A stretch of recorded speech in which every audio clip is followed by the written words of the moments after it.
prospects a year, I think you're going to do a lot more business. Yes? You're talking prospects. How Yeah. do you qualify a prospect? By the way we buy the list ahead of They'll time. let you come in and visit with them for, put some images up? Is that a prospect? That's not a prospect. You're talking getting 50 prospects. Right. I mean, we call them leads. Qualified, no, I'm talking about 50 people that are qualified to buy. That will work with you on an upright and running product. That's correct. What was that, Jim? If you will work those kinds of numbers, making 100 contacts a week, 20 a day, you will build yourself a prospect list.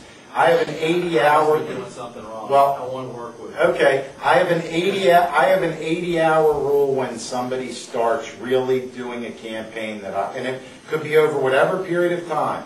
In the first 80 hours, I guarantee you to get at least 2% lead generation, and I've seen as good as 5% lead generation.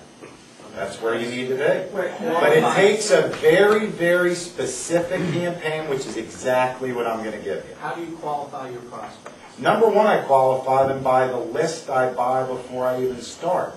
So I know I have a high rate of chance on that group that 80% of them, because the way I bought the list already, are going to be qualified. We've got lists of radiologists, we've got lists of spine surgeons. You're talking about investors. I'm talking about investors as well. I'm saying net worth people, and let those surgeons show up on the net worth list, which they are anyway, a lot of them.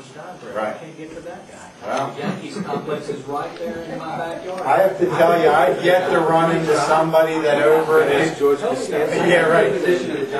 I'll tell you one thing, I've yet to run into a person. Now, it sometimes took years to get to that person. I've yet to find somebody I could not get to in one way or another. And I'll tell you the best way to get to him, my father taught me this. My father wasn't a businessman. He was an electrical engineer in secret defense. But what he said to me was, if you want to know how to do business with a person, find out where their heart is. So here's what I do very often. There's a $1,500 a plate dinner, and I know he's going to be there. Well, I dropped the $1,500 to be in the same room with them the night I need to be in the room with them. I don't want these two guys to die of a heart attack if I do that. Well, I go out and do a $1,500 dinner. I think if you said you could get the... Yeah, but you know what? These are investments that you sort of, in a lot of ways, need to make in yourself as well. For a whale, for example, if you have what I call a whale, and I know some whales, you just have to do what it takes, because you're not going to do one. If you talk them into them, you're not talking about one. I have to go with the package to people I'm going to talk to in LA, starting at like 5 or 10 of them, just to get them to think it's a reasonable investment to start talking about. Now, they may not start at 5 or 10, and they may start at 1, but it's going to build. But I've gotten in the room with some serious people by finding out, and it doesn't have to be $1,500. They volunteer once a year to go to Toys for Tots for free. Right. So you end up being at Toys for Tots that night. It takes the investment of your effort. You have to be willing to open yourself up to any way of getting in front of possible prospects without sacrificing one thing, without sacrificing your family. Other than that, we're businessmen, man. I don't work 8 hours a day. I haven't worked 8 hours a day since I was 15. When I started to go out and I could work on Sundays, I worked from when it got light until it got dark. I saw my dad leave for work every day, like lots of us probably did, at 5:30, 6 o'clock in the morning. So it teaches you a certain way of doing things. I love living on the West Coast because I'm an early riser no matter what. And at 5:30 in the morning there, I'm downstairs making calls to people in New York because I'm already up.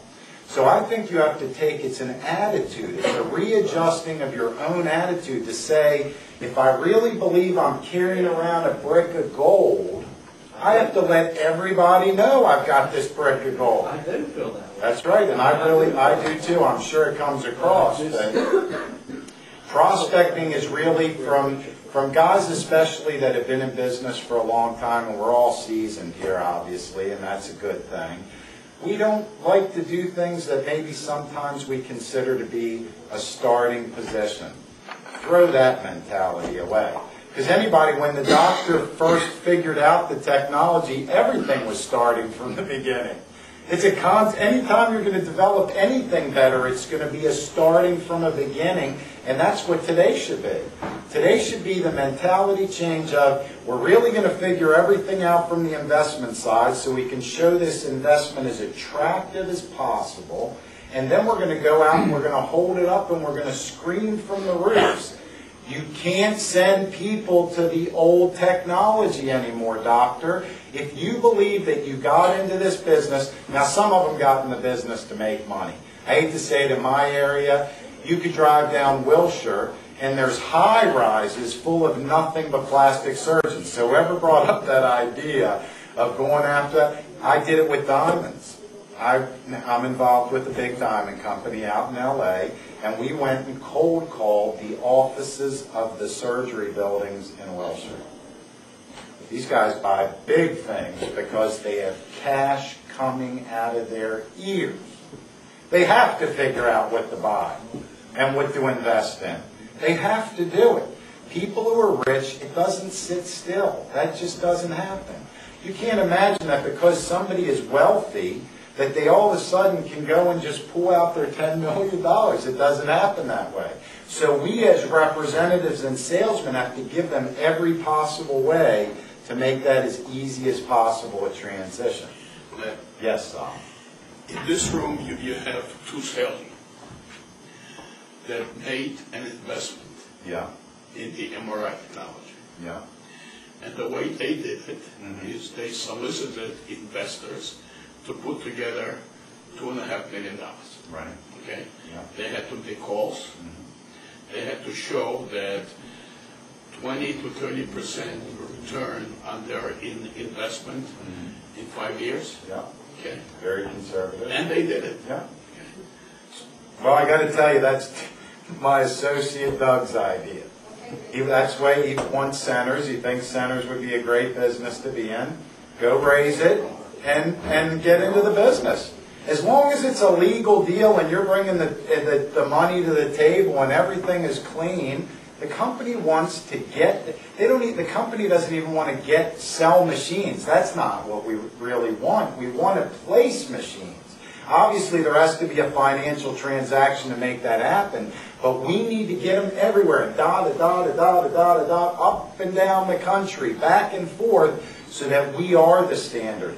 When we get the buzz going like that, the tipping point will happen, and I know the tipping point's going to happen. But look at the reality. Yeah. Okay? Salesman goes visits a doctor's office, and the doctor says, I cannot afford to buy it myself. And you go visit 4 or 5 different doctors, and you ask each doctor, would you like to invest as a group? And before you know it, they're interested to come to a dinner to hear for this investment. Absolutely. And you can have a presentation where, like I said, maybe we'll put some kind of a CD, a little educational time together where they could show that. If it's a big enough group and a big enough opportunity, I'm sure people from the company will travel to be at that kind of an event. I put 50 for financial companies. I'm going to give you a model that we actually worked for 3 years with financial companies. We put on country club dinners and lunch. And one day we did a lunch and a dinner for investors. We bought them by net worth, nice country clubs, full dinner. We invited them out for a 35-minute talk about the investment. We sat down. After the investment, we had the financial guys moving their way. If you can imagine, there's like 5 tables of 10 people on it. We cycled the tables. We set our appointments. We ran